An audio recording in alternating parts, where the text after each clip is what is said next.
Ginagawa mo dyan? Wala, ang sarap kaya dito nung nilutas. Oo nga, nagluto ako spaghetti. Gusto mo yung spaghetti? Suka? Para sa'yo to, niluto ko. Okay. Kuha lang akong tubig.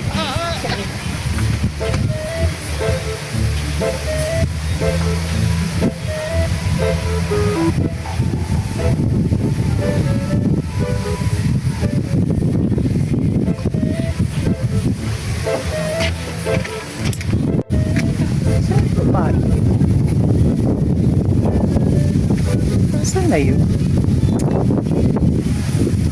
Hoy! Ano ginagawa mo dyan? Nakahanap kita. Ginagawa mo dyan? Ayaw mo daw. Pero, kinain ka sa palayan. Yan ba yung busog pa? Kinain mo yung pagkain. Niluto ko yan para sa'yo, tas ayaw. Halika dito. Kain ka naman pala. Sarap ng luto ko, no? Sarap ba? Maling to.